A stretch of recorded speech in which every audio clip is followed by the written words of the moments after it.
Juízes capítulo 3. São estas as nações que o Senhor deixou ficar, para por meio delas por Israel a prova, isto é, para provar todos os israelitas que não sabiam de todas as guerras de Canaã. Ele fez isso tão somente para que as gerações dos filhos de Israel conhecessem a guerra, para lhes ensinar a guerra, pelo menos as gerações que anteriormente não sabiam disso.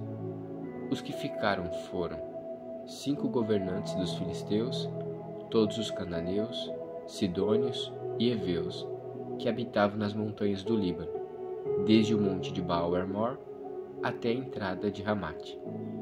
Estes ficaram para, por meio deles, o Senhor pôr Israel à prova, para saber se dariam ouvidos aos mandamentos que havia ordenado a seus pais por meio de Moisés.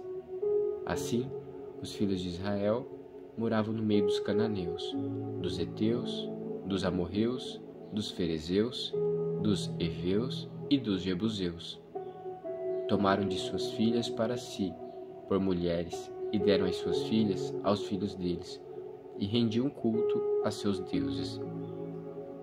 Os filhos de Israel fizeram o que era mal aos olhos do Senhor, e se esqueceram do Senhor seu Deus, e renderam culto aos Baalins e ao poste da deusa Azerá. Então a ira do Senhor se acendeu contra Israel, e ele os entregou nas mãos de Cusã-Risataim, rei da Mesopotâmia. E os filhos de Israel serviram Cusã-Risataim durante 8 anos. Os filhos de Israel clamaram ao Senhor, e o Senhor lhes suscitou um libertador, que os libertou, Otiniel, filho de Kenaz, que era irmão de Caleb, e mais novo do que ele. O Espírito do Senhor veio sobre ele, e ele se tornou juiz de Israel. Foi para a guerra, e o Senhor lhe entregou nas mãos Cusã-Risataim, rei da Mesopotâmia, contra o qual ele prevaleceu. Então a terra ficou em paz durante 40 anos. Otiniel, filho de Kenaz, morreu. Os filhos de Israel tornaram a fazer o que era mal aos olhos do Senhor. Por isso o Senhor deu poder a Eglon, rei dos Moabitas, contra Israel, porque fizeram o que era mal aos olhos do Senhor. Eglon se juntou com os filhos de Amon e os amalequitas. Foi e derrotou Israel. E eles se apoderaram da cidade das palmeiras. E os filhos de Israel serviram Eglon, rei dos Moabitas, durante 18 anos. Então os filhos de Israel clamaram ao Senhor, e o Senhor lhes suscitou um libertador, Eude, homem canhoto, filho de Gerá, benjamita. Por meio dele, os filhos de Israel enviaram tributo a Eglon, rei dos Moabitas. Eude fez para si um punhal de 2 gumes, do comprimento de quase meio metro, e cingiu debaixo da sua roupa, do lado direito.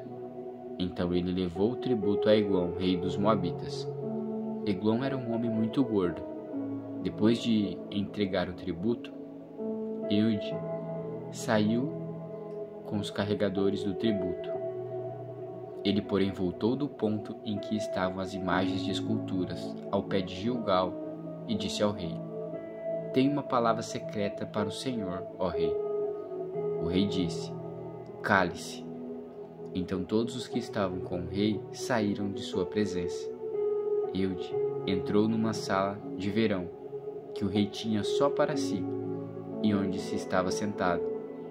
Eude disse: Tenho uma palavra de Deus para o Senhor. E Eglon se levantou da cadeira.